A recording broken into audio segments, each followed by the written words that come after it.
இன்னைக்கு காதல் தின வாழ்த்துக்கள் பிப்ரவரி 14. யாருக்கெல்லாம் காதல் தின வாழ்த்துக்கள் நான் சொல்ல போறேன்னா, என்னோட சேனலை பார்த்துட்டு இருக்க நீங்க லவ் பண்ணி கல்யாணம் பண்ணி உங்க வாழ்க்கை சக்சஸ் ஆயிருந்தா உங்களுக்கு என்னுடைய காதல் தின வாழ்த்துக்கள். யாரெல்லாம் அரேஞ்ச் மேரேஜ் பண்ணியிருந்தாலும் கல்யாணம் பண்ணதுக்கு அப்புறம் நீங்க ரெண்டு பேரும் புருஷ முன்னாடி ஒற்றுமையா வாழ்ந்து அது காதலா மாறும்போது உங்களுக்கு என்னுடைய காதல் தின வாழ்த்துக்கள். என்னதான் லவ் பண்ணாலும் சரி, அரேஞ்ச் மேரேஜ் பண்ணாலும் சரி, அரேஞ்ச் மேரேஜ் பண்ணதில்ல அம்மி மிதிச்சு அருந்ததி பார்த்து ஊர் கொட்டி கல்யாணம் பண்ணாலும், யாருக்கு தெரியாம ஓடி போய் லவ் பண்ணி கல்யாணம் பண்ணாலும், நீங்க வாழ போல ரெண்டு பேரும் உங்களுடைய ரெண்டு பேருடைய மனசு ஒத்து வராட்டி அது கல்யாணமும் கிடையாது, அது வாழ்க்கையும் கிடையாது.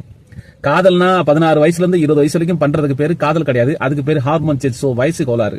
அந்த நேரத்துல பண்ணாலும் பண்ணாட்டி அவங்களுக்கு காதல் வந்தே தீரும். அதை பத்தி பிரச்சனை கிடையாது. சோ என்னதான் நம்ம லவ் பண்ணியிருந்தாலும் பண்ணாலும் 16 வயசுல லவ் பண்ணாதீங்க. 30 வயசுக்கு மேல பண்ணுங்க. அப்பதான் வாழ்க்கையோட அடித்தனம், வாழ்க்கையோட அர்த்தம் உங்களுக்கு புரியும். 16 வயசுல லவ் பண்ணிட்டு உடனே குழந்தையும் பார்த்துட்டு உங்க வாழ்க்கையை உங்க லைஃபை இழந்துடாதீங்க.